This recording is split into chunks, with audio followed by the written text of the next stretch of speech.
Esta es una retinografía de campo estándar, tiene 50 grados. La retina, en total, digamos, la retina es el tejido que recubre toda la pared del globo ocular por dentro y ocupa las cuartas quintas partes del ojo. Es decir, casi la mayoría del globo ocular se encuentra recubierto por la retina.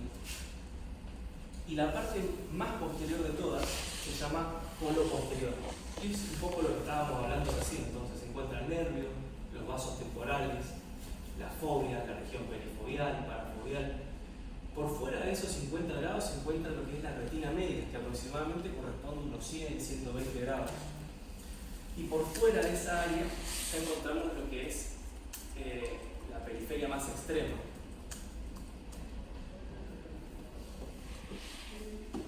Esto, por ejemplo, entonces es una retinografía convencional y esto es una retinografía de campo ultra amplio.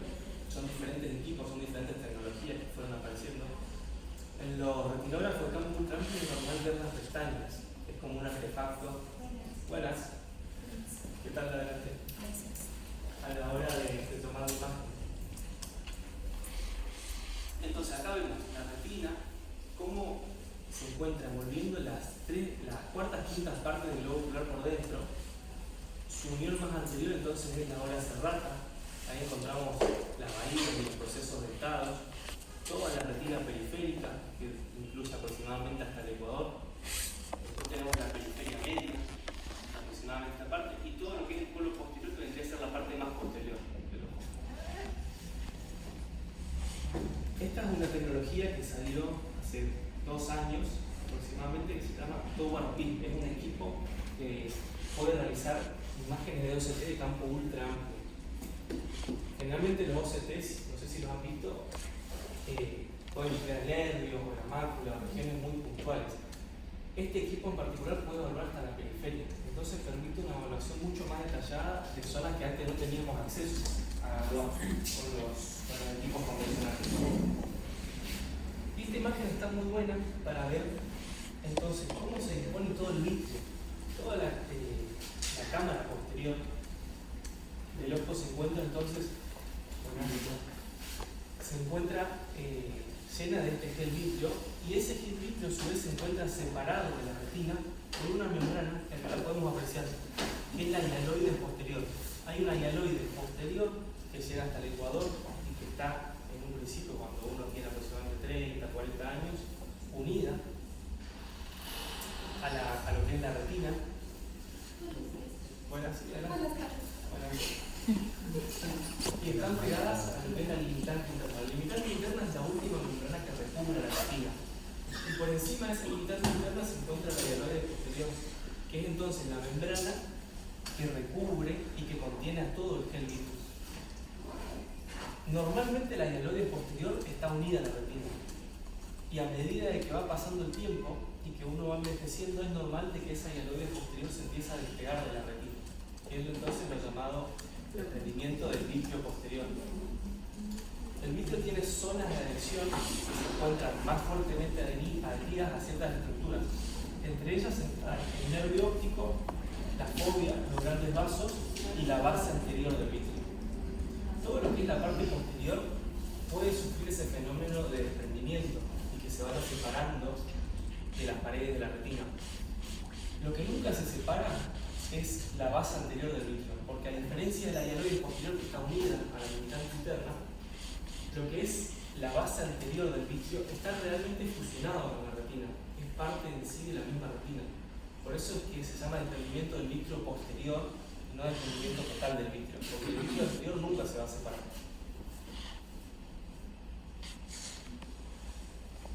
Este es entonces el OCT convencional. Vean la diferencia, digamos, entre la capacidad de análisis de un OCT macronuclear convencional que está estudiando esta región del ojo, como es el Toward Peak, con un OCT convencional. La limitante interna entonces es la membranita que recubre a toda la neuroretina. La neuroretina está compuesta por 9 capas, que no es hoy el objetivo de evaluar esa parte, pero sí me interesa de que identifiquen ciertas estructuras en las capas de la retina, porque hoy sí vamos a hablar de, por ejemplo, de hemorragias, hemorragias que afectan o que se localizan en diferentes niveles. Lo que me interesa de que reconozcan hoy es el epitelio pigmentario. El epitelio pigmentario no forma parte de la neuroretina. La neuroretina en sí son células nerviosas y el epitelio pigmentario no es una célula nerviosa, por eso no se la considera parte de la neuroretina, pero sí es parte de toda la retina. Hay hemorragias que se pueden localizar, por ejemplo, por debajo del epitelio pigmentario. Hay hemorragias que se pueden localizar por debajo de la neuroretina. Hay hemorragias que van a estar dentro de la retina, otras que van a estar por debajo de la limitante interna y otras que van a estar directamente en el vítreo.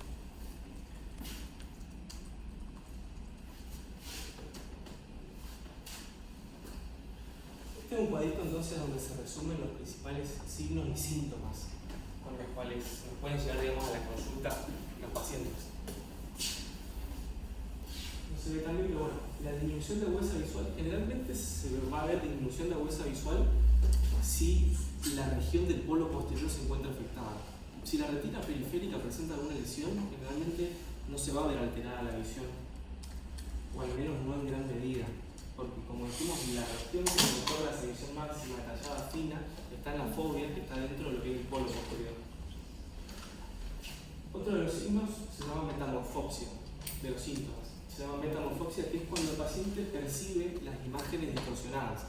Algo que, por ejemplo, él sabe que el recto lo ve de una forma curva, y eso se evalúa, digamos, te lo va a decir el paciente en la consulta, veo distorsionado, y se evalúa con la rejilla de Amsterdam, que es como una hoja cuadriculada que en el centro tiene un puntito negro. Se evalúa de un ojo a la vez, hay que pedirle al paciente que se tape un ojo, se le presenta esa grilla adelante y se le pide que mire fijo al punto central y que evalúe cómo están esas líneas, si las ve todas rectas o si ve algún área curva. Es típico de que se afecte o que se presente la metamorfopsia cuando hay una alteración en el área foveal, como alguna membrana hiperretinal, edema, alguna membrana neovascular. Después está la micropsia y la macropsia, que es la percepción entonces de cuando ve con un ojo más chico o más grande que con el otro, que también puede ser causado por diferentes patologías que afecten principalmente a la foveal. Los escotomas, entonces, que son áreas dentro del campo visual en la cual no hay percepción, digamos, se ve realmente como una mancha ciega, una mancha negra, totalmente oscura. Y hay que diferenciar si esa mancha está en el centro de la visión, digamos, a donde apunta el ojo del paciente, en el medio de esa mancha, o si es una sombra que viene desde la periferia, como una cortina. Porque eso nos va a orientar a si la patología que tiene el paciente se presenta en la región del polo posterior, si es que describe como una mancha en el centro, o si nos dice que ve un telón que está más en la periferia, de que toda esta parte periférica de la visión empezó a perderla progresivamente, nos orienta más hacia un desprendimiento de retina, que suelen empezar por la periferia de la retina. Las fotopsias es otro de los síntomas. Entonces, las fotopsias son como destellos luminosos, chispazos, flashes de luz. Lo van a escuchar de muchas formas y generalmente son debido a fenómenos traccionales. Como dijimos, la hialoides posterior está unida a la retina. Y hay en pacientes que esas uniones normales, digamos, en diferentes sitios de la retina, se vuelven patológicas porque están muy fuertemente adheridas. Entonces, en el proceso normal de que se vaya desprendiendo ese vitrio, ciertas áreas de la retina pueden ser traccionadas. Y al estirarse, al tironear de esa retina, generan como unas descargas y eso termina siendo interpretado por el cerebro como si fueran descargas, digamos, de luz. Entonces, el paciente inclusive las va a ver con la luz apagada, con los ojos cerrados. Siempre que un paciente les describa que está viendo como si fuera un chispazo de luz, un flash, una luz muy intensa, hay que evaluar muy bien todo lo que es la retina periférica, porque ahí suelen ser las áreas más predisponentes a que ocurra un desgarro. Las mioesopsias son entonces esas pequeñas manchas o moscas flotantes. A diferencia de los escotomas son manchas ciegas que son fijas, digamos, a donde mire el paciente la mancha va a estar siempre en el mismo lugar. A diferencia de las mioesopsias que son como pequeños puntos, van a escuchar moscas, hilos, viboritas, bichitos, o sea, eso es muy subjetivo de cada paciente. Pero lo que ustedes tienen que indagar o investigar en ese caso es preguntarle si lo ve todo el tiempo o si por momentos lo ve, por momentos desaparece, y lo más importante es si tiene movimiento, como Las nubes de Esopsia son producidas por generalmente hemorragias o grumos que están dentro del gel vítreo. Por ejemplo, acá se ven imágenes que son más hiperreflectivas dentro del vítreo. Eso mismo puede dar una amiga-esopsia, porque la luz entra, ingresa a través del ojo, pasa la córnea, pasa el cristalino y de golpe se encuentra con una estructura que no es totalmente transparente. Y eso genera una sombra que puede ser percibida. Como esto es muy líquido, el 80% del vítreo es agua, hagan de cuenta que tienen un balde lleno de agua y ustedes lo giran y lo mueven. El agua adquiere ese movimiento por la misma fuerza cinética. Lo mismo pasa en el vítreo. Cuando uno mueve el ojo, el humor vítreo y ese gel que está dentro del ojo se mueve para un lado y para el otro. Entonces esa mancha también se va a mover y esa sombra no va a estar fija, sino que se va a estar constantemente movilizando y va a depender mucho del entorno lumínico. En entornos donde haya mucha luz o haya una pared que sea muy clara, el paciente lo va a percibir más.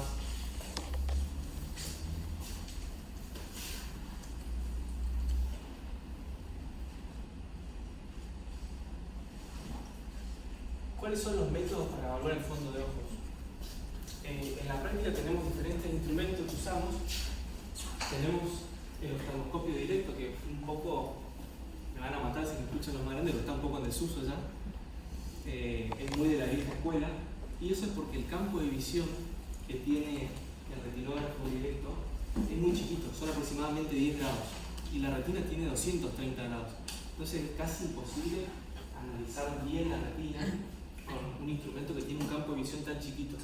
Sirve sí para evaluar lo que es el polo posterior, el nervio, ver si tiene los bordes netos, cómo está la excavación, ver un poco lo que es el polo posterior, la mácula, pero todo lo que es la periferia no se puede evaluar ni con el retinógrafo. Por eso usamos más las lupas en las lámparas de hendidura y con el oftalmoscopio binocular indirecto. Las lupas todas tienen la misma finalidad, la misma función, que es evaluar el fondo de ojos. Pero cada lupa tiene alguna característica o alguna particularidad que hace que el fondo de ojos se vea de una manera distinta. Algunas lupas, digamos, estas son, no se ven mucho más, pero después les paso y peguen una mirada. Cuando se vayan a comprar una lupa, hay que evaluar generalmente cuál es el rango de campo de visión que presenta, porque con algunas lupas se puede ver más partes de la retina al mismo tiempo, algunas tienen un campo de visión más chico, algunas lupas magnifican más la imagen, entonces es como que vemos con mejor detalle, la vemos más de cerca. Generalmente es algo inverso, digamos. A mayor campo visual que uno tiene, es decir, que al mismo tiempo ve mayor parte de la retina, la imagen es como que se aleja más y se ve con menor detalle. Por eso que cada lupa, a pesar de que todas sirven para ver el fondo de ojos, cada lupa tiene alguna función o es más útil para analizar una u otra parte de la retina. Lo otro que podemos usar entonces es el oftalmoscopio binocular indirecto, el casco, en el odio. La mejor forma de hacer odio es con el paciente acostado. Tiene que ser, digamos, una camilla que no esté pegada a la pared, lo cual, digamos, si esta fuera la camilla y el paciente estuviera acostado, que nos permita ubicarnos a un lado del paciente, lo hacemos mirar hacia el otro lado y con eso podemos evaluar mejor la periferia porque nosotros tenemos más rango de movimiento también. En la lámpara anterior la cabeza está fija, está apoyada el mentón y la frente en la lámpara y el paciente no se puede desplazar o mover mucho. Esa es la ventaja que nos da el oftalmoscopio binocular indirecto. Nosotros podemos mover y jugar un poco más con eso, digamos, darle más rango o tener mayor amplitud de campo visual que observamos en la retina con los diferentes movimientos del ojo del paciente y además moviendo un poco la cabeza de él y nosotros también yendo a diferentes posiciones. Siempre es contralateral, digamos. Si nosotros hacemos mirar el paciente hacia la izquierda, nosotros nos ubicamos del lado derecho. Y eso nos permite entonces, si el paciente está mirando para allá, yo me ubico de este lado y eso me permite evaluar mucho mejor la periferia de ese lugar. Existe también lo que es la identación escleral. Se le pone unas gotitas de proparacaína al paciente y con un hisopo o con un identador se presiona la esclera. La esclera tiene la capacidad de ser depresible. Y lo que es la retina extremadamente periférica es difícil de evaluarla porque muchas veces no llegamos a visualizarla. Entonces, haciendo una depresión de la esclera, nosotros es como que acercamos más al plano, digamos, al eje visual y eso nos permite evaluar inclusive la periferia lejana. Pregunta, ¿lo haces sobre la esclera o lo haces por afuera sobre la piel del campo? Esa es una buena pregunta. Se puede hacer de las dos maneras. Se puede hacer sobre el párpado o se puede hacer directamente sobre la piel. Generalmente al principio les recomiendo que lo hagan sobre el párpado, hasta que le agarren un poco la mano, pero es más cómodo, se ve mejor si lo haces directamente sobre la piel, porque puede presionar mejor. Es un poco lo que hablábamos, entonces, por ejemplo, la lupa de 20 tiene un campo de visión entre 45 y 60, nos ayuda a ver todo lo que es el polo posterior un poco más. La de 28 tiene un campo de visión un poco más amplio, entonces vemos como si estuviera más alejada la imagen, pero vemos más cantidad de retina al mismo tiempo. Y al tener mayor campo de visión sirve más para agarrar la periferia. Y hay otras lupas particulares, como por ejemplo estas de contacto, se le pone un poco de gel, una gota de anestesia al paciente y nos permite evaluar gran parte de la retina. Esta imagen está un poco exagerada, acá te marca 175 grados como si fuera la totalidad, pero dijimos que la retina tiene 230 grados, entonces no sirve para ver todo, pero sí la mayor parte de la retina. Existen otras lupas como por ejemplo la lente de 3 espejos. Cada espejo, cada óptica tiene una función. Si usamos la central nos va a servir, digamos esta, nos va a servir para ver todo lo que es polo posterior. Si usamos la 1 nos sirve para ver periferia media, la 2 nos sirve para ver periferia lejana y la 3 es la que usamos para hacer gonioscopía, para ver el ángulo ilido-corneal.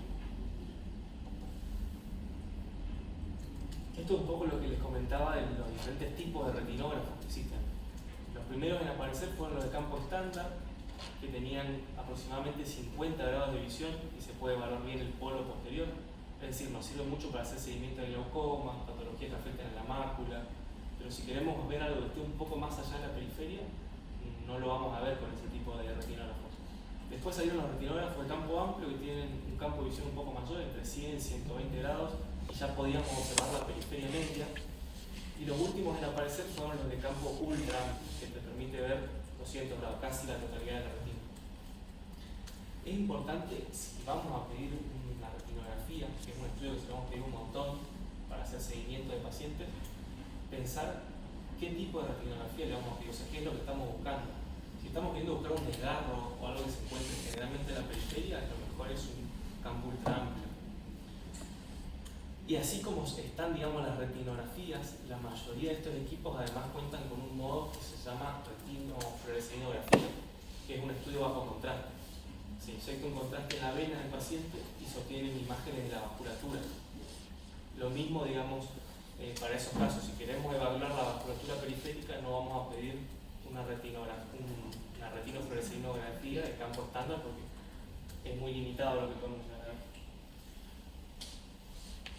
Entonces, bueno, ahora sí entrando un poco más con la parte semiológica, ¿cómo describimos a una lesión que vemos en la retina? Hay una serie de cosas a tener en cuenta. Entonces, lo primero es la localización. Vamos a definir si está en el polo posterior, si está en la mácula, por dentro de las arcadas temporales, si afecta a la papila, si está cerca de alguna arcada, si está en la retina media o periférica, si está en el sector superior, inferior, nasal o temporal. La distancia aproximada en diámetros de disco con relación con estructuras vecinas. Por ahí es difícil, cuando observamos un fondo de ojo, determinar cuánto mide, porque es difícil medir una lesión, digamos, a simple vista. Entonces lo que hacemos generalmente es vemos el tamaño de la papila y digamos que una lesión, tenemos una hemorragia y como que llevamos el tamaño de la papila dentro de la hemorragia imaginariamente y contamos cuántas papilas entran ahí adentro. Entonces decimos, es una hemorragia que tiene 5 diámetros de papila. Y además usamos también ese mismo diámetro para describir a qué distancia se encuentra. Por ejemplo, si estuviera cerca de la entrada temporal superior, se halla 2 distancias de disco de la entrada temporal superior. Y eso, digamos, a la hora de ir a hacer un seguimiento de un paciente, si lo vemos nosotros y después lo tiene que ver nuestro compañero con una guardia, nuestro compañero ya lee que estaba en la región temporal superior, que medía tanta distancia de disco y que se encontraba tanta distancia de disco de tal estructura. Lo otro a determinar es qué plano anatómico compromete, si la patología está en el vitrio, si es preretinal, si está dentro de la retina, si es subretinal, si es sub-EPR o si está a nivel coroides. Eso por ahí, algunas sí son fáciles de determinar, pero cuando ya llegamos, digamos, a lo que es intraretinal hasta coroideo, es más difícil de determinarlo a simple vista. Sí podemos hacerlo algunas veces, pero nos valemos más de estudios complementarios que nos permiten ver a qué nivel se encuentra la lesión.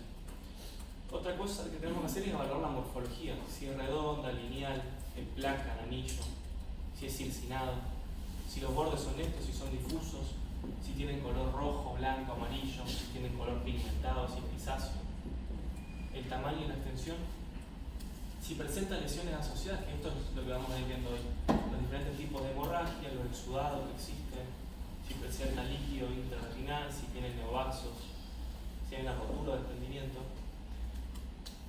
Y la mejor manera de entender retina y de empezar a comprenderla, digamos, es pensarla desde el punto de vista fisiopatológico. Es decir, lo que nosotros estamos viendo en el fondo de ojos, a qué proceso fisiopatológico corresponde. Si es una hemorragia, si es un sangrado, si es debido a una exudación, si es debido a isquemia, si es debido a tracción o si es debido a una degeneración o atrofia. La mayoría de las patologías, digamos, o de los signos que nosotros podemos ver en el fondo de ojos pueden encasillarse dentro de algunos 5 mecanismos fisiopatológicos.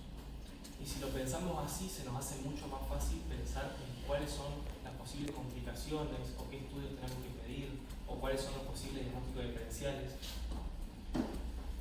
Entonces les recomiendo que a la hora de estudiarlo siempre lo hagan pensando a qué mecanismo fisiopatológico corresponde. Hay veces que corresponde a más de uno. Puede haber, por ejemplo, una oclusión de una vena, eso genera hemorragia, y genera isquemia, y esa isquemia después genera una neovascularización, y eso tracciona el vito y genera un fenómeno traccional. Entonces, hay veces que se van sumando mecanismos fisiopatológicos, pero si entendemos cuál fue el desencadenante, es mucho más fácil después entender la secuencia de sucesos que pueden ir pasando en el ojo. Entonces, ¿qué son las hemorragias? Vamos a empezar con el primero. Las hemorragias retinianas se producen cuando se rompe la integridad de los vasos, ya sea de la retina o los vasos de la coroides, permitiendo que la sangre que estaba dentro del vaso salga fuera del compartimiento anatómico habitual, y la localización, es decir, dónde vaya a parar esa sangre, dónde se acumule o dónde se disuelva, va a depender del origen del sangrado y de las barreras anatómicas que encuentra en su paso. Esta es una descripción que bueno, les dejo después ordenada, pero es lo mismo que vamos a ir viendo ahora. Lo pasamos. El primer plano anatómico en el cual se puede acumular la sangre es por debajo del epitelio pigmentario de la retina. Entonces, la hemorragia sub-EPR es una hemorragia que se encuentra entre el epitelio pigmentario y la membrana de Bruch, que es la primera capa de la coroides. La membrana de Bruch se encarga de nutrir a todo lo que es la retina interna. Digamos, dentro de lo que es la irrigación de la retina está dada por 2 vías distintas. Una es a través de la arteria central de la retina, que genera todo su paso, digamos, que vemos en el fondo de ojo, las arcadas temporales y nasales, y eso va a irrigar al segmento externo de la retina. Al segmento interno, perdón. Y todo lo que es la vasculatura coroidea va a irrigar a los segmentos internos. Entonces, ¿cómo se ven las hemorragias sub-EPR? Tienen este color característico que es como grisáceo, medio verdoso, oscuro. Generalmente tienen los bordes bastante bien definidos, porque las uniones que hay entre el epitelio pigmentario y la membrana de Bruch son bastante fuertes. Entonces, a medida que la sangre se va metiendo ahí, es difícil de que vaya disecando ese plano, por lo cual suele estar bastante bien contenido, y al estar bien contenido no difunde fácilmente a través de ese plano, por lo cual queda como encapsulado, y eso hace que los bordes sean netos y que tienda a sobrelevarse. Entonces es una lesión que podemos ver levemente sobrelevada. Acá ven que hay 2 colores distintos, digamos, este color que es como más oscuro, que involucra toda esta región, y rodeando a esa lesión, esto que está por acá afuera, tiene un color, un rojo un poco más vivo, y los bordes también son distintos, son como más irregulares. Eso porque esta hemorragia tiene 2 planos distintos. El más oscuro es sub-EPR y el rojo más intenso es subretinal. ¿Por qué se ve más oscura la que es sub-EPR? Porque el epitelio pigmentario está lleno de gránulos de melanina, que es pigmento. Entonces, la sangre, como está metida debajo de ese pigmento, adquiere esa coloración como más oscura o más negruzca. En cambio, la que está almacenada, o que se localiza por debajo de la retina, se ve de un color más intenso porque no está cubierta por ese epitelio pigmentario. ¿Cómo se ve en un OCT una hemorragia sub-EPR? Entonces, recordemos, el epitelio pigmentario es esta línea que es hiperreflectiva, eso quiere decir que es bien blanca, y que es la base de la neuroretina. Todo esto que está acá abajo es hemorragia. Las hemorragias son hiporreflectivas y generan sombras, por lo cual no podemos visualizar ninguna estructura que se encuentre por debajo del sangrado. No se ve la coroides, no se puede ver la esfera. Y se ven entonces todas esas áreas de sobrelevamiento, de que esto está elevado, porque todo esto está lleno de sangre. Y esta, bueno, es una hemorragia sub-EPR bastante importante. El otro sitio donde se pueden localizar las hemorragias son subretinales, es decir, entre el epitelio pigmentario y lo que es la neuroretina. La que vimos recién, la anterior, estaba por debajo del epitelio pigmentario. Esta está entre el medio de lo que es el epitelio pigmentario, entonces, y las 9 capas de la neuroretina. Todo esto que se ve acá es la hemorragia. Así se vería en un OCT. Y esto que tiene acá al costadito es fluido subretinal, o sea, edema. Generalmente, cuando se presenta una hemorragia y está asociada a edema, es debido a membranas neovasculares coroides. Hay un montón de patologías que causan un crecimiento de la vasculatura desde la coroides hacia la retina. ¿Cómo diferencia la sangre del edema? Hay un cambio de densidad. Hay un cambio de densidad. El edema generalmente es hiporreflectivo y no tiene, digamos, ninguna reflectividad, es totalmente oscuro, digamos, cuando uno ve la imagen. En cambio, la hemorragia sí tiene, digamos, algo de reflectividad y genera sombra, digamos. Fíjate que el epitelio pigmentario se ve perfecto acá y cuando pasa por detrás de la sangre, la luz, digamos, que es lo que viaja para generar la imagen del OCT, no puede atravesar la sangre, entonces genera como un borramiento del epitelio pigmentario. Pero ven que el epitelio pigmentario está plano, acá no está sobrelevado, porque esa sangre se encuentra por encima, no por debajo. Sí sobreleva a las capas de la retina, que es la neuroretina. Entonces, esta es otra hemorragia que es subretinal. A diferencia de la primera, ven que este color es mucho más vivo, digamos, es un rojo como más intenso. Los bordes son por ahí un poco, son bien delimitados, pero son más irregulares, porque las uniones que hay entre el epitelio pigmentario y la neuroretina son uniones más débiles. Entonces, la sangre que se mete ahí diseca fácilmente ese plano y se puede ir metiendo ahí abajo y generando como bordes más irregulares, no queda tan contenida. Y lo principal y lo más importante de estos dos tipos de hemorragia es que los vasos retinales que están por encima se ven. Está la hemorragia y yo voy siguiendo el vaso sanguíneo y no se pierde el vaso, no lo tapa.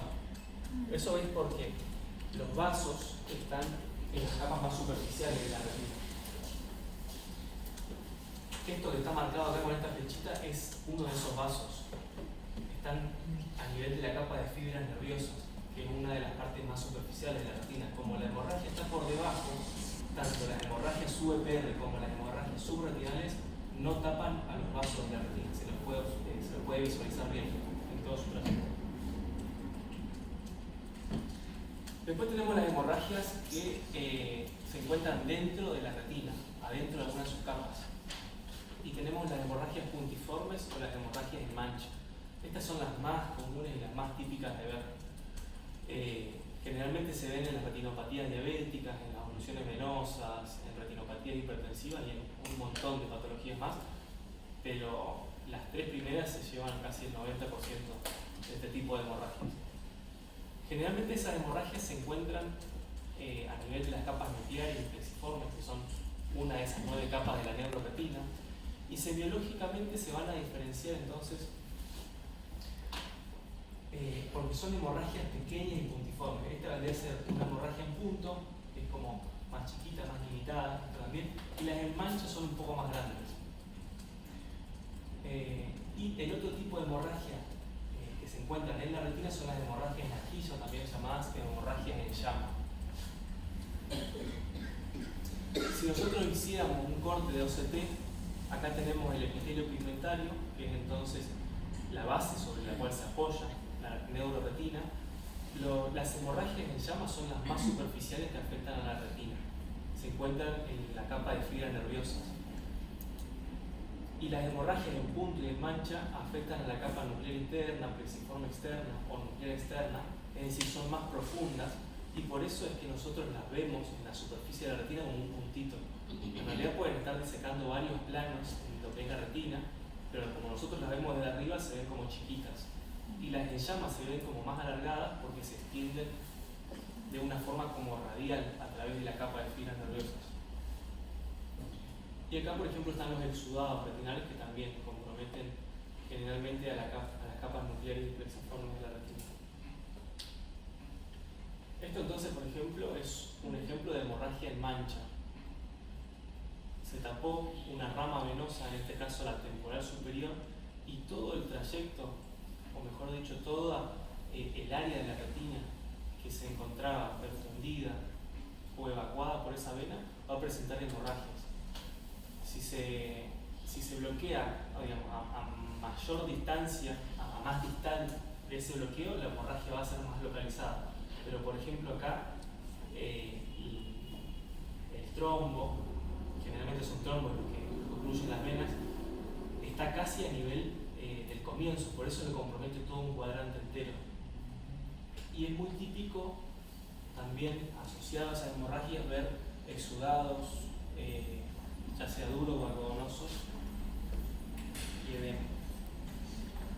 Bueno, más de las hemorragias en llamas, esta es una oclusión de vena central de la retina.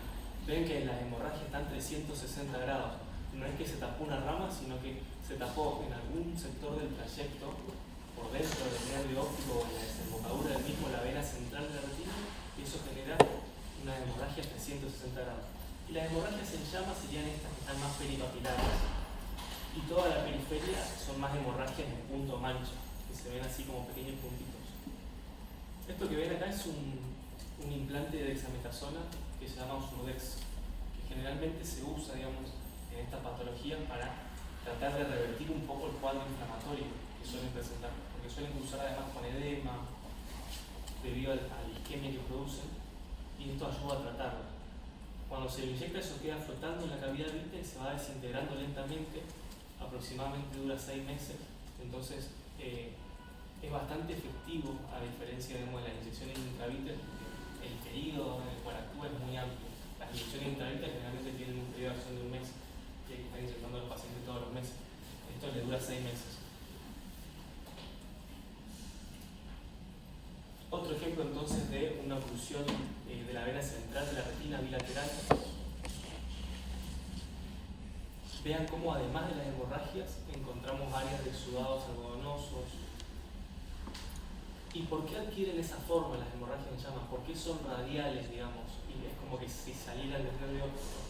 Es por la disposición que tiene la capa de fibra nerviosa, que es la capa más superficial de la retina, que tienen una forma como radial y elipsoide.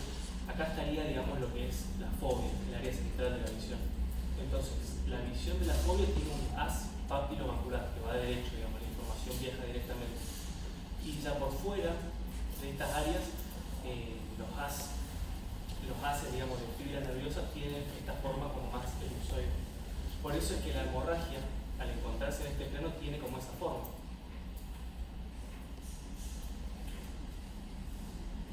Después tenemos las hemorragias que están por delante de la retina, que son hemorragias preretinales. Que es entonces cuando la sangre se acumula por delante de lo que es la neuroretina. Y ahí tenemos dos planos en los que se puede acumular. Uno es por debajo de la limitante interna, que era esa membrana finita que recubría la retina, y otro es por debajo de la hialoide posterior. Son dos planos entonces que se pueden llegar a quedar atrapada la sangre. Las principales causas de esto es la retinopatía diabética, y acá vemos cómo se veía en un OCT. Esta es la limitante interna. Seguramente había algún neovaso, que son vasos entonces que son muy anómalos, que son frágiles, que tienden mucho el sangrado. Y al producirse la hemorragia, esa hemorragia quedó tapada por esa membrana limitante interna. Lo típico de estas hemorragias es que como están por delante de la retina, estas sí van a tapar los vasos que se encontraban en la retina. Vean que el vaso viene acá y lo perdemos. Y es típico también de que adopten esta forma como de nave, de barco, le llaman, que tenga como un nivel. Otros entonces ejemplos, vean cómo tapa toda la vasculatura de la retina. Si tapa la vasculatura de la retina es porque eso está por delante de la retina. Así se vería en una ecografía, entonces es una imagen sobrelevada a nivel del polo posterior que presenta densidad media alta, y además esa sangre que se encuentra atrapada a nivel, digamos, es imposible determinarlo con una ecografía si está a nivel de la hialoides o a nivel de la limitante externa, pero además de estar atrapada ahí, ya se empezó a difundir al vitrio. Entonces presenta dos tipos de hemorragia: un hemovitrio, porque la sangre ya empezó a teñir el vitrio, y una hemorragia preretinal. Y el último tipo de hemorragia que tenemos es el hemovitrio, entonces, que es la hemorragia que va a difundir. No es que vas a estar atrapada en un plano anatómico, sino que directamente se va a filtrar a la cavidad vítrea y la va a teñir completamente o parcialmente, dependiendo del grado de la hemorragia. Hay veces que la primera vez que vemos un hemovitrio pensamos que no estamos pudiendo hacer fuego con la lupa. Estamos como yendo para adelante y para atrás con la lámpara tratando de hacer foco porque se ve una imagen como borrosa y es muy parecida cuando estamos intentando hacer foco. Pero después de que estamos 5 minutos buscando intentar hacer foco, nos damos cuenta de que no se trata de un error de la técnica, sino que es porque el vitrio está todo teñido por sangre. Es típico de la retinopatía diabética proliferativa. Según el grado, se puede ver con mayor o con menor medida el fondo de ojos. En cuanto a la semiología, entonces, el paciente se puede presentar con una disminución brusca y generalmente indolora de la visión. Lo típico es que tenga las moscas volantes, porque toda esa sangre queda flotando dentro de ese humor vítreo, y al tener movimiento y generar sombra, no es que es una imagen fija negra, sino que son múltiples imágenes pequeñas que tienen movimiento. También lo pueden escribir como telarañas o humo visual. El fondo de ojo va a estar total o parcialmente oculto según la densidad, y el aspecto es difuso y generalmente no hay un límite anatómico definido. Lo más importante de esto, cuando vemos un hemovitrio que no nos deja ver lo que hay en la retina, porque digamos, entre las causas de un hemovitrio se encuentra la retinopatía diabética proliferativa, es decir, se creó un neovaso y esos vasos muy frágiles sangraron, o puede encontrarse, por ejemplo, un desprendimiento del vitrio posterior que al irse desprendiendo, en alguna zona estaba muy adherida a algún vaso y lo traicionó y lo rompió, entonces sangró un poco. Entonces puede ser, digamos, se llama desprendimiento del vitrio posterior hemorrágico. También puede ser debido a desprendimientos de retina, a desgarro de la retina, o a cualquier causa que cause una neovascularización de retina. Entre las causas más típicas, además de la diabetes, están las oclusiones venosas, ya sea de ramos centrales, que causan isquemia crónica, y eso es como un estímulo para la retina para que genere nuevos vasos sanguíneos, en un intento por suplir, digamos, esas demandas metabólicas de oxígeno que son insuficientes debido a la oclusión vascular. Entonces, lo más importante es, si un ojo tiene hemovitrio y no lo podemos ver, controlar el otro ojo. Porque si, por ejemplo, es una diabetes o es una retinopatía hipertensiva, el otro ojo también va a tener algún grado de retinopatía diabética, hipertensiva o causa sistémica. Entonces, nunca se olviden de evaluar el ojo contralateral. Y si el otro ojo está normal y no podemos ver, independientemente si el otro ojo está normal o no, siempre hay que hacer una ecografía. El OCT, la retinografía, todos los otros estudios que dependen de que pase una luz adentro del ojo también van a ser obstaculizados, digamos, por esa hemorragia, y no vamos a poder obtener buenas imágenes ni entender qué es lo que está pasando. Pero el ultrasonido sí puede atravesar todos los medios opacos. Si el paciente tiene mucha catarata o si presenta un hemovitrio muy denso que no nos permite ver las estructuras, hay que sí o sí mandarlo a hacer una ecografía ese mismo día o al otro día lo sumo. ¿Por qué? Porque el paciente puede llegar a tener un desprendimiento de retina y eso es una urgencia oftalmológica. O por ahí también se pueden llegar a visualizar los desgarros si son grandes e importantes junto con la ecografía. Esta es entonces una retinografía de un paciente que tiene una retinopatía diabética proliferativa bastante severa. Todas estas áreas de acá son áreas de neovascularización fibrovascular. Vean que hay todos vasos anómalos y acompañando esos vasos se encuentra todo un tejido fibrótico que está muy unido a la retina, y ese tejido fibrótico después tiende a contraerse y a estirar la retina, genera un fenómeno traccional.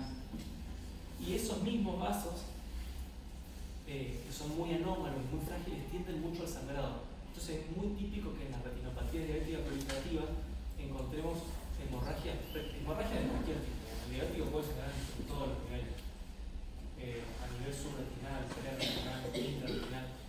Lo más típico es intraretinal, y si tiene neovasos, porque los neovasos crecen por afuera de la retina. Los neovasos son cuando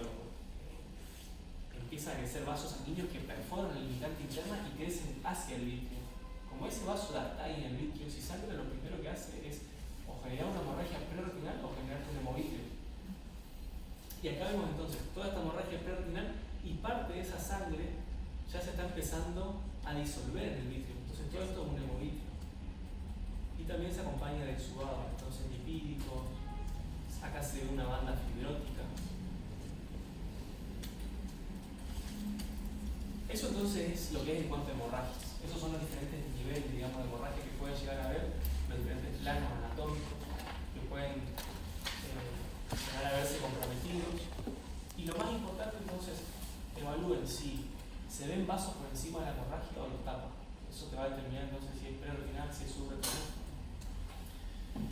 Y si están localizadas entonces por dentro, por debajo, sobre la retina o en el humor vitral. El segundo mecanismo fisiopatológico es lo que se llama exudación o edema. Entonces la exudación retiniana se produce cuando hay una alteración de la barrera hematorretiniana interna o externa. La barrera hematorretiniana interna está dada por las células endoteliales de los grandes vasos de la retina. Digamos, es un compartimiento que es totalmente hermético. Esas células endoteliales están muy fuertemente unidas y lo único que dejan pasar, digamos, son componentes de la sangre, ya sea de nutrición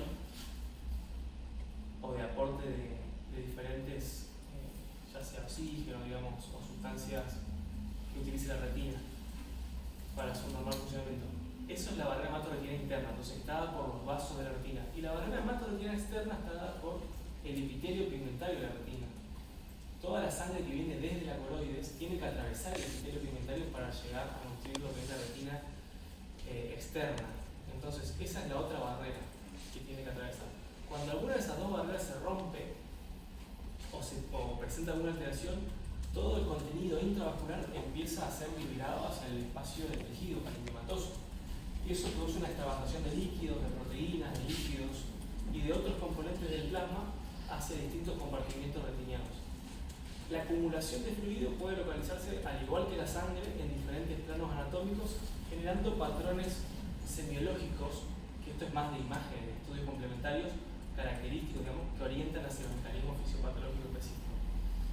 Las consecuencias funcionales que puede tener la exudación o edema es distorsión de la arquitectura de la retina, disfunción de los fotorreceptores, disminución de la agudeza visual, metamorfopsias o escotomas, ya sea centrales o periféricos. Y las principales manifestaciones son estas que vamos a ir viendo. Entonces, existe lo que se llama edema intrarretiniano difuso, que es cuando el líquido se acumula o se distribuye de forma uniforme en las capas de la retina. Es decir, no genera una cavidad quística como en el edema macular quístico, sino que genera un edema que se llama más esponjiforme. Es típico entonces también de la diabetes, de las evoluciones venosas, de diferentes cuadros inflamatorios. El otro patrón de exudación es el edema macular quístico, que es entonces la formación de cavidades hiporreflectivas que son interretinianas. Se lo ve entonces como estas cavidades que tienen paredes bien definidas y todo su contenido interno es hiporreflectivo. Y está también dado por diabetes, oclusiones, uveitis, y es muy típico de algo que se llama síndrome de Ewing-Gass, que es una inflamación que ocurre a nivel de la mácula en el postoperatorio de un montón de cirugías intraoculares, ya sea de cataratas, cirugía de retina. Eso básicamente porque con la cirugía se empiezan a liberar, digamos, citoquinas inflamatorias, factores de complemento y diferentes sustancias que causan vasodilatación. Y esa vasodilatación y ese aumento de la permeabilidad vascular va a hacer de que diferentes componentes sanguíneos se empiecen a acumular en la retina. Otro tipo, digamos, de exudación que podemos llegar a tener es el fluido subretiniano. ¿Qué es esto que vemos acá? Entonces, que es cuando el líquido levanta la retina neurosensorial y se acumula entre lo que es la retina neurosensorial y el epitelio pigmentario de la retina. Al igual que las hemorragias, también se pueden causar desprendimientos del epitelio pigmentario serosos, y esto es muy típico de la polioretinopatía central serosa. Y por último tenemos a los exudados. Digamos, además de filtrarse plasma, se filtran lípidos, proteínas, calcio, y generalmente la retina, digamos, lo que es el epitelio pigmentario tiene como una función de bomba. De bomba porque tiene diferentes bombas, generalmente son bombas de sodio, potasio, tetrasas, que tienen la capacidad no solo de movilizar iones, sino que de movilizar fluidos. Entonces, cuando se genera ese edema, la retina tiene cierta capacidad de recuperarse debido a esas bombas, ese fluido puede ser drenado, pero todo el resto de los componentes proteicos, celulares, que estaban dentro de ese plasma, pueden quedar acumulados y generar entonces lo que son los exudados. ¿Qué son los exudados? Y acá estamos hablando de exudados duros. Son depósitos lipoproteicos secundarios a una fuga vascular crónica. Hay algún vaso sanguíneo, ya sea de la retina o ya sea de la coroides, que se alteró esa barrera hematorretiniana y empezó a presentar una fuga crónica. Y esa fuga crónica se acompañó entonces de diferentes detritos celulares que se fueron acumulando en la retina y generan entonces esta apariencia. ¿Cómo se ven los exudados? Se ven como depósitos amarillentos que tienen bordes bien definidos. ¿Y qué es lo que nos van a indicar de que existe entonces una fuga vascular crónica? Es importante diferenciarlo de lo que son los exudados algodonosos o exudados blandos, porque el mecanismo fisiopatológico que hay detrás de cada uno es diferente. El exudado duro entonces nos va a hablar de que hay una exudación crónica, que se acumuló líquido, proteína y calcio dentro de las capas de la retina. Y más adelante vemos los exudados blandos. Esa va a ser una de las preguntas para el examen. Y la exudación lipídica masiva es cuando ese fenómeno se lleva a otro nivel. Hay ciertas enfermedades que cursan con telangiectasias muy importantes y generan una exudación lipídica masiva, como es la enfermedad de Cox. Dentro de lo que es el OCT, los exudados se ven como pequeños puntos hiperreflectivos que suelen ir acompañados de edema, porque dijimos que los exudados son, en definitiva, una exudación crónica. Entonces, más allá del exudado, que es el acúmulo de esas proteínas, de ese calcio, de ese detrito celular que fue exudando el vaso, generalmente suelen ir acompañados de líquido, ya sea subretinal, interretinal en forma de quistes o en forma de edema difuso. Entonces, bueno, de vuelta con los exudados duros, hay un vaso que es permeable, hace que se acumule líquido, el epitelio pigmentario tiene función de bomba, empieza a eliminar ese líquido, el líquido se elimina o no, digamos, dependiendo de qué tan importante sea esa exudación y de qué tan indemne esté ese epitelio pigmentario, así que qué tan sano se encuentre, y quedan acumulados todo lo que son los exudados. Esos exudados pueden digamos, tener un patrón en circina, que es cuando tienen como un patrón en forma de anillo o de redondo, y eso nos indica que el vaso que está drenando se encuentra en el medio de ese área.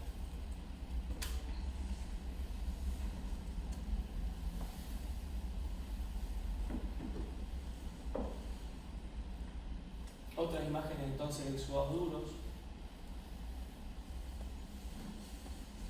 Y en sí la manifestación, o sea, el síntoma que genera el exudado va a depender de la ubicación, que es lo que hablamos al principio.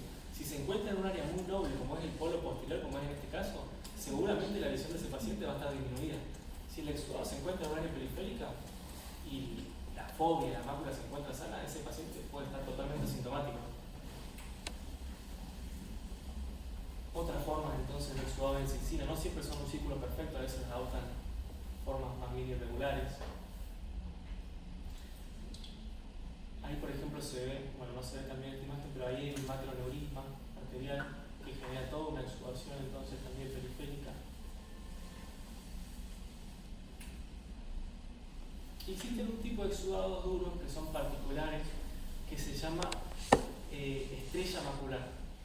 Son exudados como que irradian desde la fobia y tienen esa forma de estrella y suelen ir acompañados de una inflamación del nervio óptico, de una neuroretinitis, que es la enfermedad por arañazo de gato, que es causada por Bartonella. Es típico, si ven esta estrella macular, piensen en Bartonella. Bueno, eso en cuanto a exudación, entonces, y exudados. Vamos a seguir con isquemia, entonces, el tercer mecanismo fisiopatológico. La isquemia retinal se produce cuando el aporte de oxígeno que le llega a la retina es insuficiente. La retina es uno de los tejidos que más consume oxígeno de todo el cuerpo y cualquier cambio, digamos, en el aporte de oxígeno, por más pequeño que sea, puede causar fenómenos isquémicos en la retina.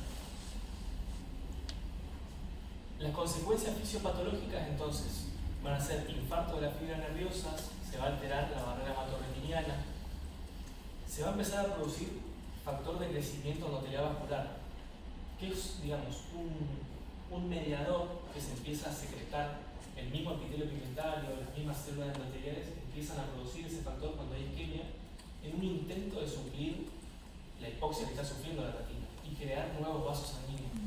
El problema de todo esto es que esos vasos son generalmente anómalos, son débiles, filtran, sangran. Eso termina generando una neovascularización secundaria y eso lleva a una pérdida irreversible del tejido retinal. Los principales signos semiológicos que vamos a ver cuando vemos isquemia son las manchas algodonosas. Las manchas algodonosas son los exudados blandos, ¿sí? Entonces hay que hacer una distinción entre lo que es el exudado blando y el exudado duro.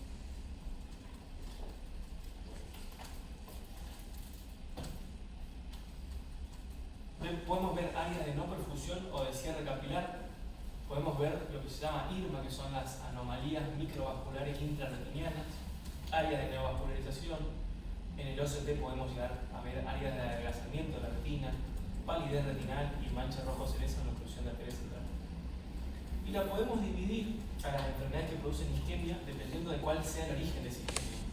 Existe la isquemia de origen arterial, que puede ser debido a una oclusión ya sea de la arteria central de la retina o de una rama de la arteria retinal.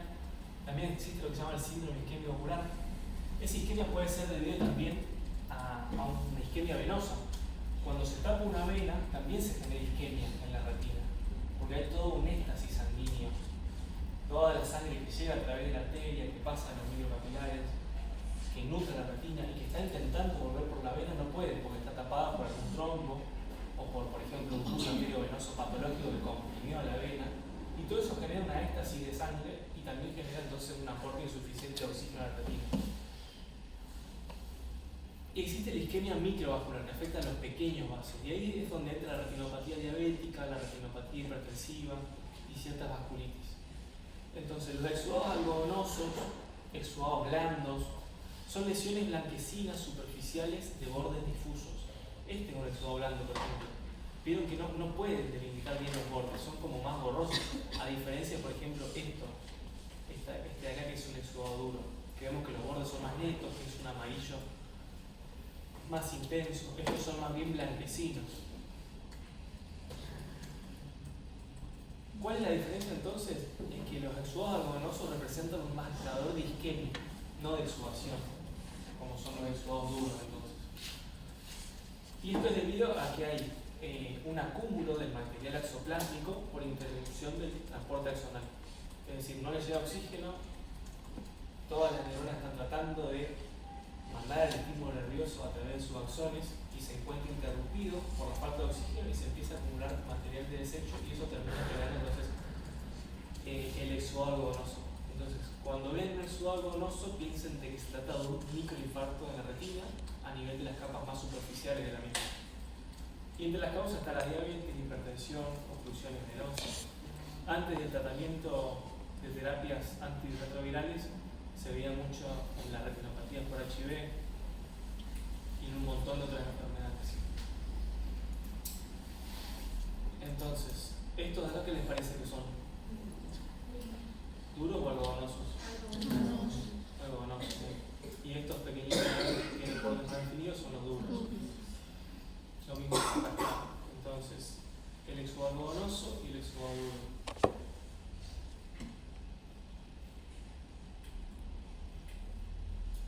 Y eso que les marca la flecha, ¿qué les parece que es? Es un cruce arteriovenoso que se encuentra patológico. Es decir, esa arteria está comprimiendo la vena y esto es típico de la retinopatía hipertensiva. Entonces, otro de los signos que tenemos que evaluar son los cruces entre las arterias y las venas. Y ahí aparecen diferentes signos, que es el signo de Gann, de Bonnet y de Salles. En el estadio número 1, cuando la arteria pasa por encima de la vena, produce como un borramiento discreto del contenido vascular venoso. Entonces pasa la arteria y se ve como un pequeño borrado del contenido de la vena. Entonces ese es el estadio 1. En el estadio 2 ya se ve como que sí se cortara el flujo. Vieron que la vena llega hasta acá y acá es como que pareciera que pierde el flujo porque lo está comprimiendo la arteria por encima. Y eso es porque la arteria y las venas a nivel de los cruces comparten una de sus capas. Es decir, como que si tuvieran un cinturón en conjunto alrededor de los cruces arteriosos, es la adventicia. A medida de que ciertas enfermedades arterioscleróticas van generando cambios vasculares y van haciendo que las paredes de las arterias se vuelvan más rígidas, eso puede generar una compresión de las venas. Y esto es súper importante porque muchas veces el oftalmólogo es el primero que ve las manifestaciones de una retinopatía hipertensiva, o mejor dicho, una hipertensión arterial sistémica que no está controlada. Hay un montón de pacientes que te van a venir por un control de rutina, para hacerse un fondo de ojos, le preguntás si tiene algún antecedente de una enfermedad, te van a decir que no tiene nada, de que no toman ninguna medicación, y vos le haces el fondo de ojo y le encontrás cruces arteriovenosos patológicos. Entonces, a ese paciente hay que explicarle lo que vimos y hay que derivarlo a un cardiólogo para que le haga un examen sistémico a ver si realmente presenta una hipertensión arterial, que lo más probable es que sí. Muchas veces el oftalmólogo es el puente entre que un paciente se empiece a tratar de hipertensión hoy o en 15 o 20 años, cuando lo hace tarde. El estadio 3 es cuando, el estadio 2 no es que se corta el flujo, sino que el flujo es pulsátil, es decir, como que se empieza a acumular sangre dentro de la vena y pasa como a chorros por esa compresión. En el estadio 3 es cuando ya hay una dilatación en la vélula distal. Generalmente las venas son más gruesas cuando salen del nervio óptico, digamos, a nivel de la papilla, y a medida que se van alejando, se van haciendo cada vez más finitas. Esto, digamos, acá estaría el nervio óptico y acá cada vez se tendría que ir estrechando más la vena. Y acá vemos que distal al cruce arteriovenoso se encuentra un ensanchamiento. Ese es el estadio 3, y si el cruce arteriovenoso presenta las mismas características y está asociado a hemorragias y exudados, hablamos del estadio 4, también llamado signo de Bonnet. Entonces, Duran 4 o Bonnet. Y el signo de Salus es un signo que también se ve en los cruces cuando hay un cambio en la trayectoria de la vena. La vena viene por acá, que es esta línea azul, debería seguir la trayectoria de la línea roja, pero vean cómo sufre un desvío. Lo mismo acá en este caso. Y ese desvío es más pronunciado. Y eso entonces gráficamente, ¿cómo se clasifica? Por ahí lo más importante no es saberse los estadios, digamos, de memoria. Sí diferenciar, digamos, si estamos viendo un cruce arteriovenoso patológico o si estamos viendo, digamos, un área de cierre vascular por una compresión arterial, porque hay que informarle, digamos, nosotros le mandamos una nota al cardiólogo generalmente y le decimos solicito una evaluación cardiovascular por presencia de hallazgos en el fondo de ojos compatibles con arteriosclerosis.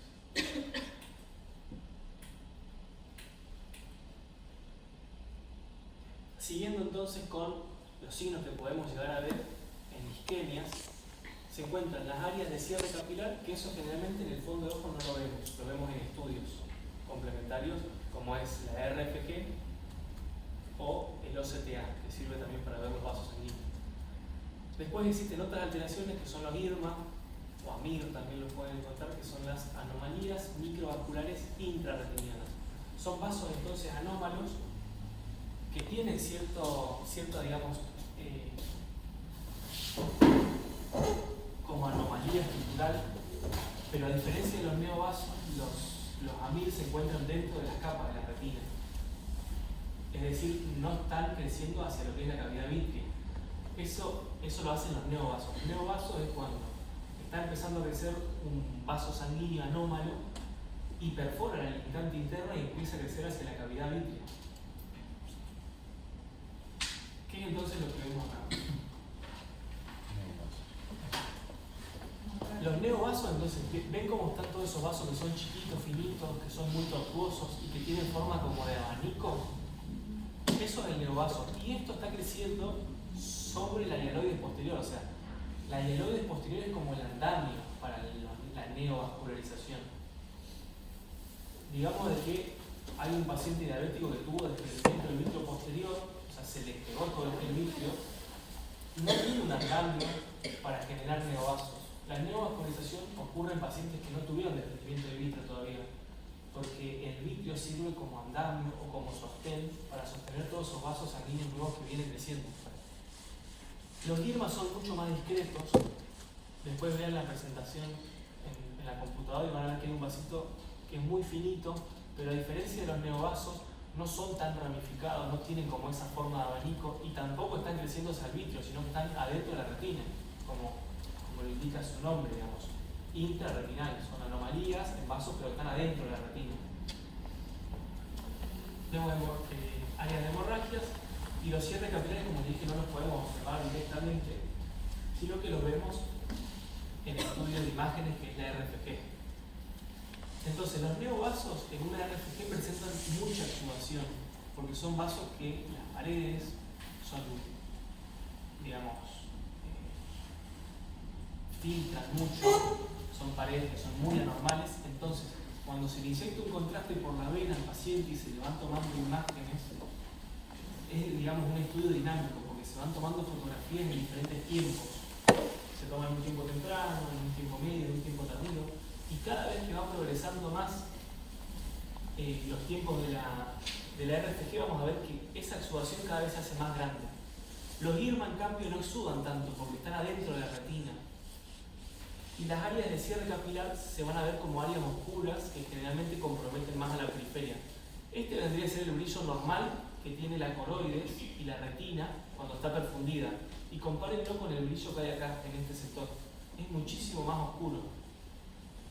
Eso nos habla entonces que la microvasculatura se encuentra totalmente ocluida y eso es típico de la diabetes.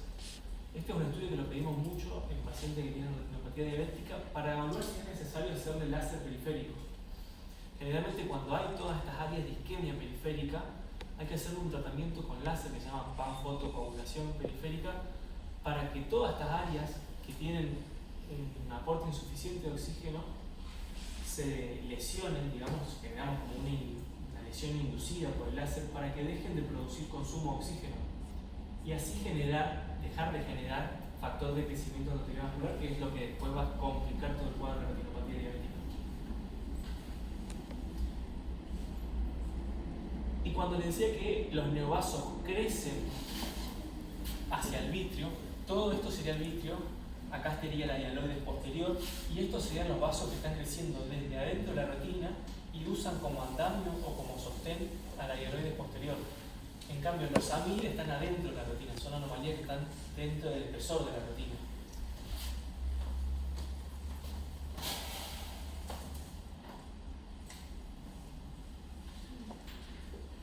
Otra de las patologías isquémicas que podemos llegar a observar es la oclusión de la arteria central de la retina, que se ve entonces una retina pálida y típicamente la mancha que se llama rojo cereza que se ve en la fobia.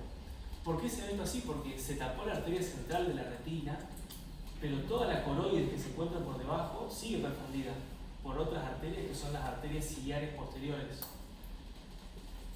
Entonces, como la vasculatura coroidea sigue perfundiendo a todo lo que es la coroides, los vasos coroides se ven perfectos, pero la retina empieza a sufrir hipoxis, empieza a poner de un color pálido.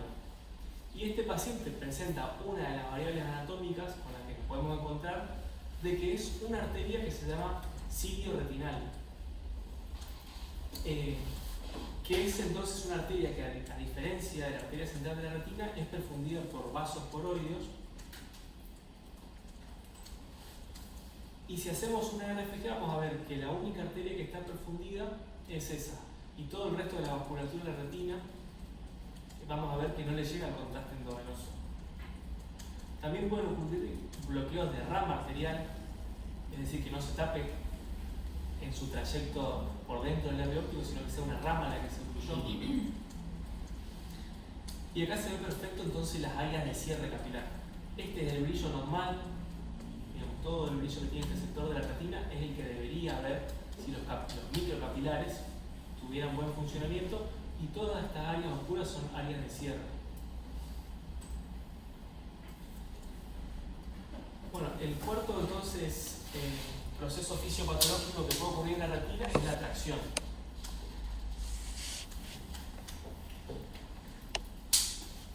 Las tracciones vitroretinales se producen entonces porque hay una fuerza mecánica que tracciona o tironea la retina. de cierta manera, y es generalmente inducida por el vitrio o por alguna membrana que está creciendo por encima de la retina, como son por ejemplo las membranas retinales. Esto puede estirar la retina, digamos, de adelante hacia atrás y causar lo que se llama, digamos, una tracción antero-posterior, o puede ser en el mismo plano de la retina.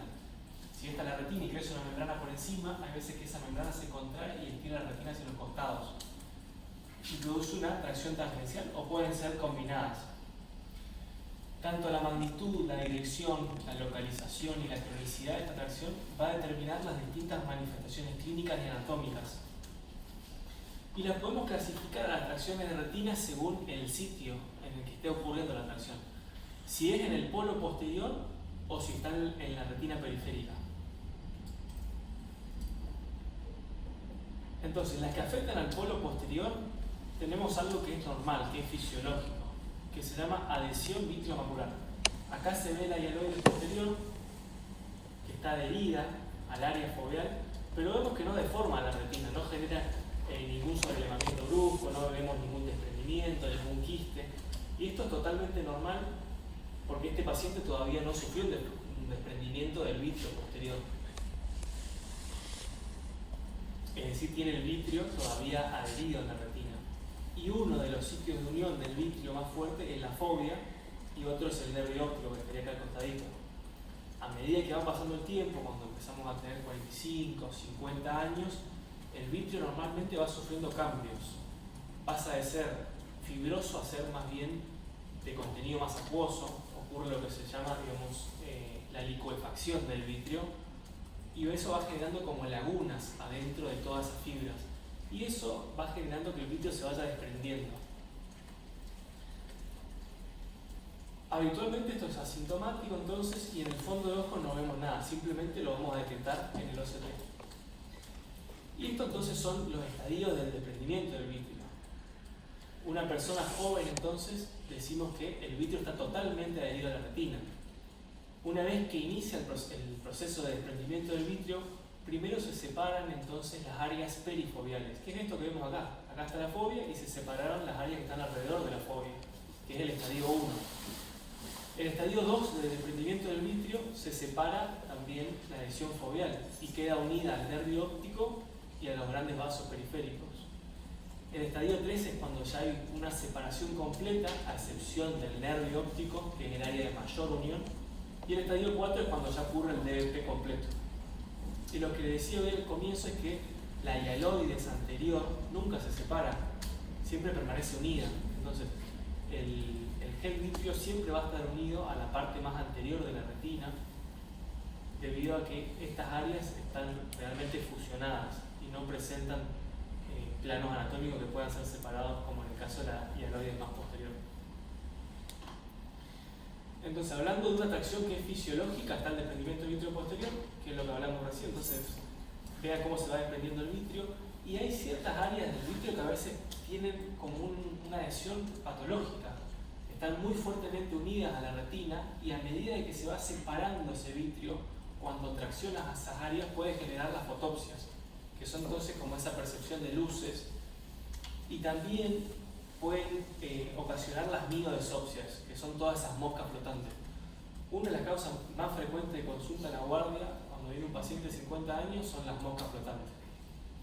Dice, doctor, empecé a ver hacer una mosquita, y el 95 o más, el 98% de las veces es algo normal y no va a estar asociado a ninguna causa patológica, pero de todas maneras siempre hay que estudiarlos a todos, hay que dilatarlos bien y hay que hacerlos un fondo de ojo con un Orbi para observar bien la periferia, porque es acá en la periferia donde van a estar las áreas de unión más fuertes y que son más propensas a producir un desgarro de retina. Y a través de ese desgarro después se puede producir un desprendimiento de retina. Entonces, hay que darle importancia a esos pacientes que vienen con minodesopsia, son medio plomos a veces, pero no, hay que mirarlos, hay que dilatarlos a todos, no queda otro. Porque un 2% más o menos va a tener una lesión periférica, y esas lesiones son predisponentes para causar desprendimiento de retina.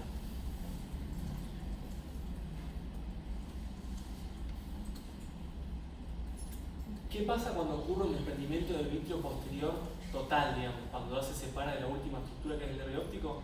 se forma lo que se llama anillo de Weiss, que es esta estructura entonces como pigmentada que está flotando en el gel vitrio.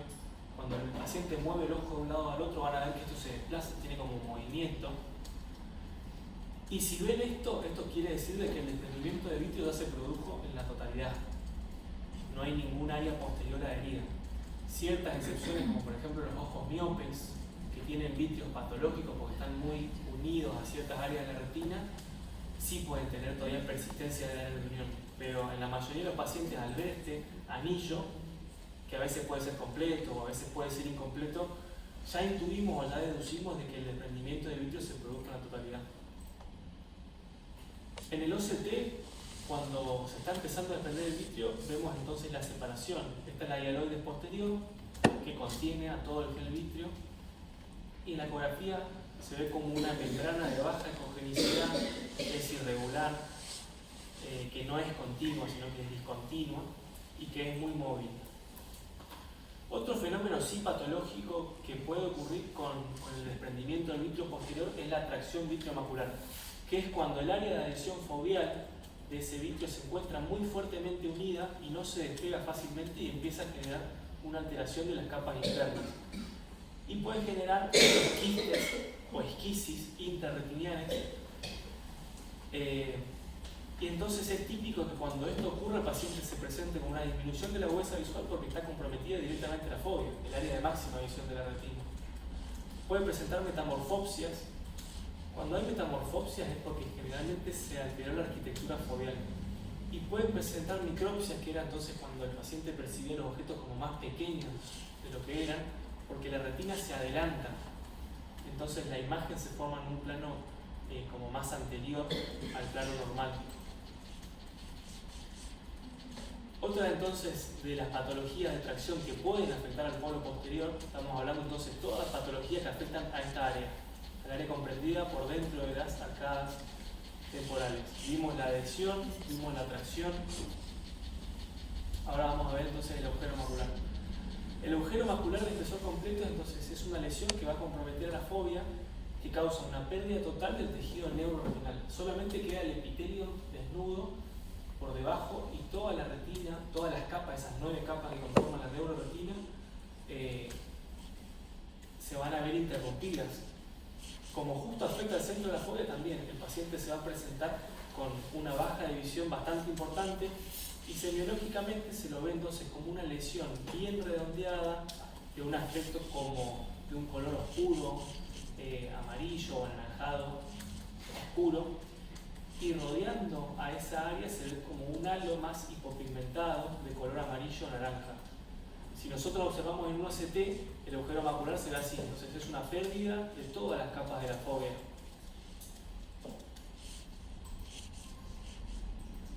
Y hay veces que se puede observar como un opérculo. Opérculo es como el tapón que se desprende por la tracción. Acá se ve la hialoide posterior, que antes estaba unida, traccionó mucho y generó un daño en lo que es la fobia, y parte del tejido retinal queda adherido a esa hialoide posterior, flotando en lo que es el vitrio. Eso entonces son los fenómenos que pueden afectar al polo posterior. Ahora vamos a pasar a las tracciones que son más periféricas, que se encuentran entonces en la retina más periférica.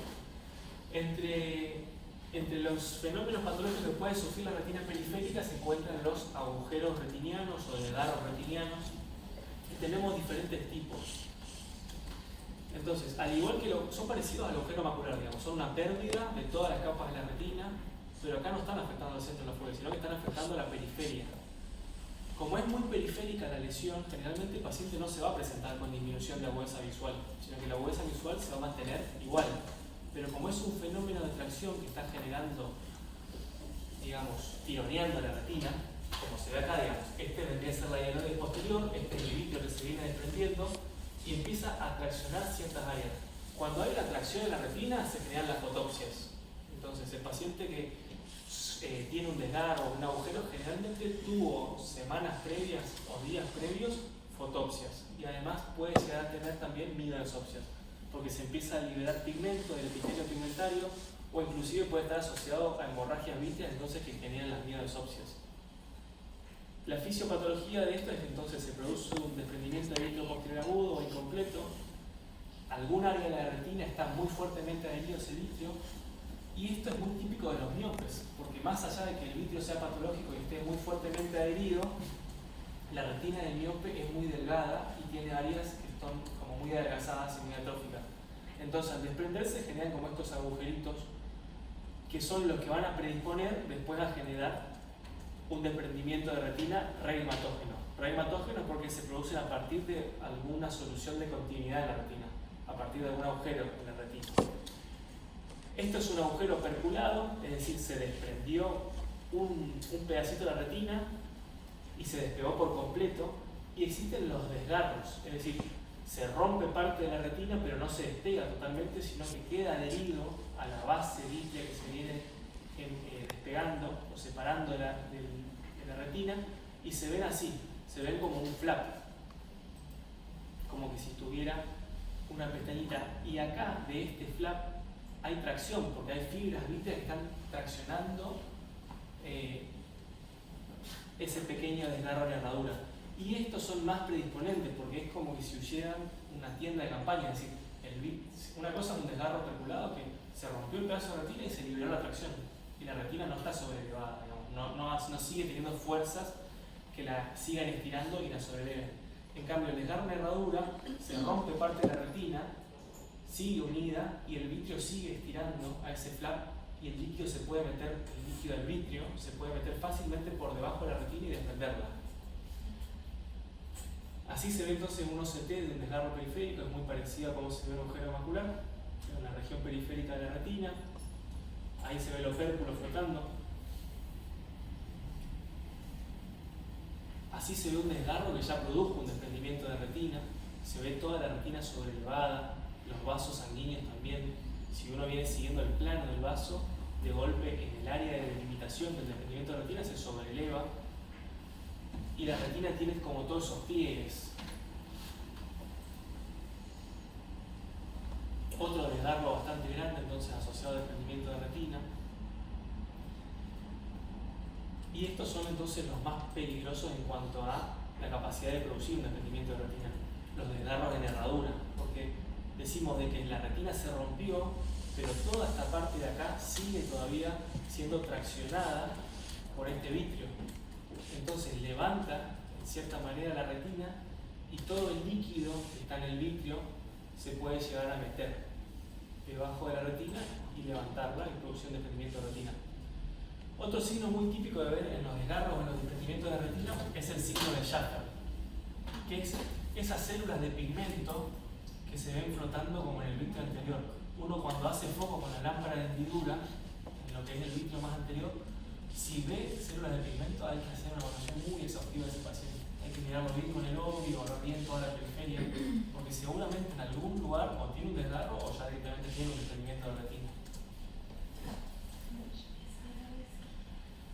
Así se ve un agujero operculado que ya se pigmentó. Vean que tiene un halo que es más oscuro.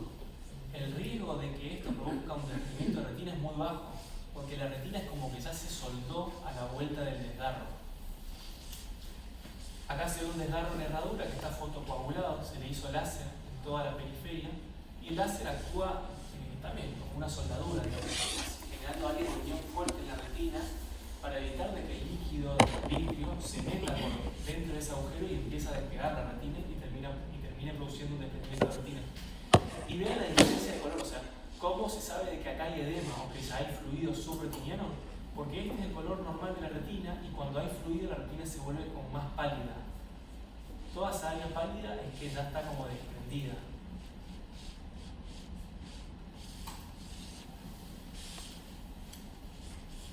Esto es de una degeneración latiza, entonces, que también es típica de los ojos miopes.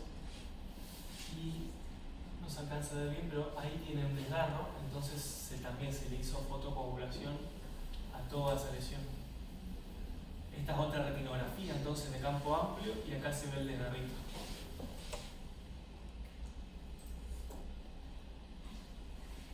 Otra lesión entonces que fue tratada con láser. Le falta un poco más de láser a esto, porque generalmente ese láser se llama láser en corona, digamos, se le hacen como 3 filas circunferenciales de láser alrededor de la lesión.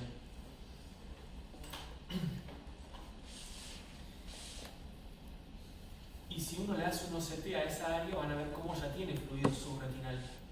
Porque a través de ese agujero empezó a entrar fluido y empezó a generar un desprendimiento del neuroepitelio.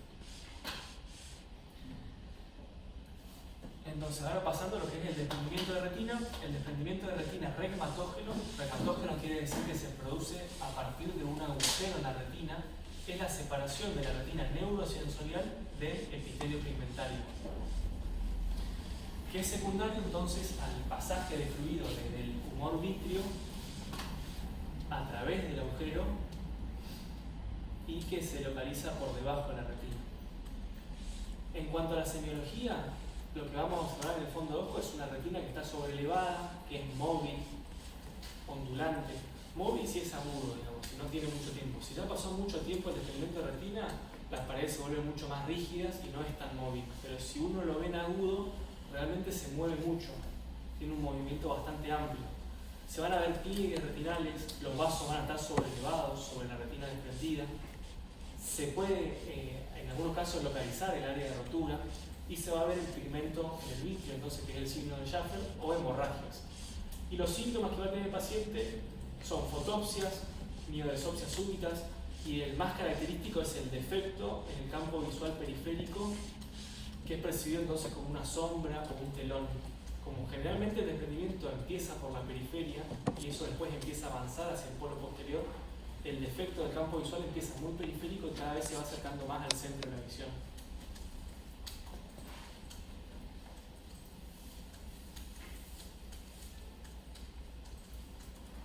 Así entonces se ve una retina desprendida. Ven que se encuentra sobrelevada. Si uno sigue el trayecto de los vasos, acá el vaso está en un plano mucho más posterior y acá se sobreleva sobre toda esta área. Esto, si el paciente hace algún movimiento, es como esta membrana se mueve porque tiene líquido por debajo. Entonces van a observar que tiene movimiento y acá se ve el área de desgarro por el cual se metió todo ese líquido abajo de la retina. Otro desprendimiento de retina.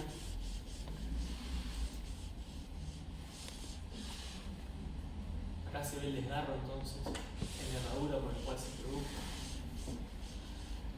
Después hay otro tipo de desprendimiento de retina que es traccional, que es el que se produce no por un agujero, sino porque hay alguna membrana que está traccionando a la retina y la desprende por fuerzas mecánicas, que es típica de la retinopatía diabética. Se empiezan a generar entonces todas esas membranas fibrovasculares que crecen sobre los diferentes vasos y eso genera una fuerza de tensión anteroposterior, tangenciales, que terminan de vencer a las fuerzas de guión que tiene la retina y terminan por desprenderla.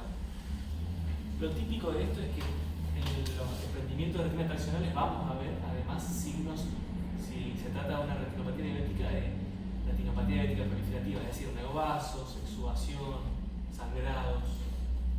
Y la retina va a tener forma como de tienda de campaña, porque hay esta membranita es la que la está traccionando y levantando. Y el último mecanismo fisiopatológico es la degeneración o atrofia retinal, que entonces son degeneraciones en la retina que comprenden un conjunto de procesos crónicos en los que se produce un deterioro progresivo en la retina neurosensorial, en el epitelio pigmentario o en la coroides o en todos estos. Cuando este daño progresa, se forma, digamos, lo que se llama atrofia retinal, que es una pérdida irreversible del tejido y de la función visual. Semiológicamente lo vamos a ver como lesiones que pueden ser hipo o hiperpigmentadas, áreas de atrofia del epitelio pigmentario, aumento de la visualización de los vasos coroideos, adelgazamiento de la retina, pérdidas de las diferentes capas y depósitos como pigmentos, drusas o cambios cicatrizales. Y los ejemplos frecuentes de esto son las degeneraciones maculares asociadas a la edad, las miopías patológicas y ciertas distrofias maculares. Entonces, en este paciente, por ejemplo, vemos que en el polo posterior presenta toda esta área de atrofia que se puede describir como una lesión geográfica porque tiene bordes bien definidos, hipopigmentados, y si se ven acá los vasos coroideos, resaltan un poco más. Si uno le hiciera una autofluorescencia a este paciente, el epitelio pigmentario tiene un pigmento que se llama lipofuscina, que es autofluorescente. Entonces, si uno le toma una imagen que se llama autofluorescencia, que es un estudio, ese pigmento se tiene que ver autofluorescente como se ve acá en la periferia. A medida que se va produciendo la degeneración o atrofia, el epitelio pigmentario va perdiendo la lipofuscina, entonces se vuelve hipoautofluorescente y se lo ve oscuro. Y todo este borde, que se lo ve más como un anillo hiperautofluorescente, que tiene áreas de hipo y áreas de hipoautofluorescencia, son áreas en las cuales el epitelio se encuentra alterado. Si uno le hiciera un OCT a esa lesión, vería que sobre esta área, que corresponde a la lesión que está acá, la retina está totalmente adelgazada, no existe la coroides, digamos, acá se ven los vasos coroides, acá directamente la coroides no se la ve porque está totalmente atrofiada. Por eso que hablamos tanto de una atrofia de la retina, del epitelio pigmentario, porque también desapareció. Acá se lo ve el epitelio pigmentario, que es entonces esta membranita que viene acá. Acá se ven áreas de sobrelevaciones del epitelio pigmentario, que generalmente son las drusas que vemos en las degeneraciones maculares, y directamente un área de atrofia. Y esto que se llama defecto de cascada. Como desaparece el epitelio, que es el que cuando se envía la luz del OCT genera como cierta resistencia a ese paso de la luz, al desaparecer el epitelio pigmentario la luz pasa mucho más y genera como un efecto de hiperautofluorescencia que se llama en cascada. Vemos algunas drusas en la periferia. Esto es típico de los pacientes añosos que van sufriendo entonces un cambio metabólico a nivel del epitelio pigmentario y empiezan a producir esas atrofias. Otros tipos de atrofias son las miopías patológicas, como vemos por ejemplo acá, que sufren como una atrofia del área peripapilar y también de parches de la retina, entonces se ven los parches de atrofia retinocoroideos.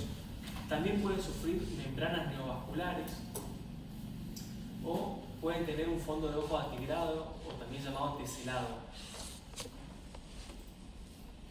También se puede, bueno, acá se ve entonces el parche de atrofia retinocoroidea, y esta mancha oscura que se ve acá se llama mancha de Fuchs, que es cuando crece un neovaso, sangra y genera una atrofia central en la fóvea.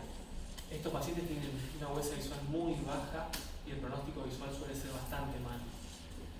Y acá se ve un estafiloma, que los estafilomas son como áreas de sobrelevación, de crecimiento anómalo, que tiene el polo posterior, así se ve en una resonancia, así se ve en una ecografía, en el cual todas las paredes, tanto la esclera, la retina y la coroide, se van estirando.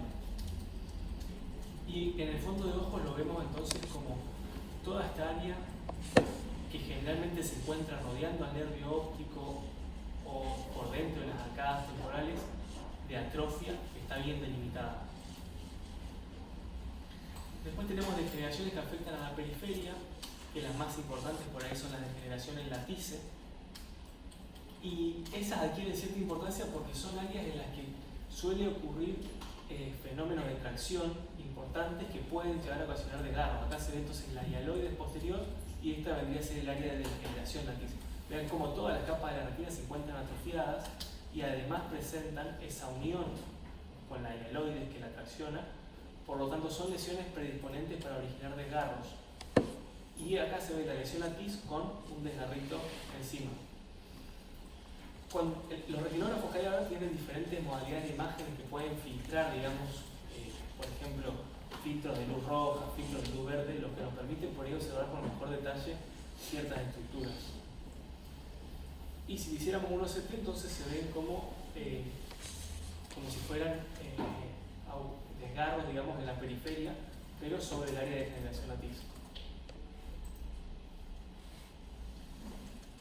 La retinosquisis es algo muy parecido al desprendimiento de retina en cuanto a que morfológicamente se parecen las lesiones y al principio es un poco difícil, digamos, diferenciar una de otra, pero tienen un pronóstico totalmente distinto. La retinosquisis generalmente es un hallazgo benigno desde el punto de vista en que no suele evolucionar hacia desprendimientos de retina y no suele generar ningún síntoma ni ninguna alteración visual, y son producidas, acá se ve, digamos, mejor, esta es una degeneración latice. Si uno lo ve, parece un desprendimiento de retina, pero en realidad no es que la retina se separó del epitelio pigmentario, como ocurre en el desprendimiento de retina, sino que adentro de la retina se empezaron a generar como quistes en las capas internas. Se ve también entonces como una lesión lisa, más convexa, no es móvil, a diferencia del desprendimiento de retina, y generalmente siempre se encuentran en el área temporal, ya sea superior o inferior, y suelen ser bilaterales. Otra cosa que nos ayuda a diferenciarlas es que generalmente son asintomáticas. Los desprendimientos de retina suelen ser bastante sintomáticos. Si vemos esto en un paciente que está totalmente asintomático, sospechemos más entonces de una retinosquisis más que un DR. Y acá entonces se ve cómo realmente la retinosquisis corresponde a quistes o separaciones, digamos, adentro de la retina. Se ve que en el área de sobreelevación de la retina todavía quedan las capas más externas de la retina unidas al epitelio pigmentario y no es una separación, digamos, completa. Este es un artefacto, digamos, esta línea que baja acá es un artefacto que se produce en el OCT cuando la retina se sobreeleva mucho. Pero acá se ve parte de la retina sobreelevada y parte de las capas más externas de la retina todavía unidas al epitelio pigmentario. Ahí se puede apreciar también sobre el epitelio pigmentario parte de la retina. Y se ve entonces muy parecido a un desprendimiento, pero es más fijo, no tiene pliegues, es más liso y suele estar siempre, o la mayoría de veces, del lado temporal. En la ecografía se ve como una lesión más plana, como un domo no tan sobrelevado y no tiene movimiento a diferencia del desprendimiento de retina. Y bueno, después hay otras lesiones periféricas degenerativas, pero la verdad es que son más hallazgos benignos y no tienen por ahí predisposición a generar ningún regma, ningún agujero ni a producir ninguna patología. Entonces simplemente la mencionamos, que es el blanco sin presión, degeneración en baba de caracol y degeneración en el pedrado. Se ve entonces como si fueran adoquines periféricos. Esto es súper típico, lo van a ver si evalúan bien la periferia. La mayoría de las personas angiosas tienen esta degeneración. Y eso es todo.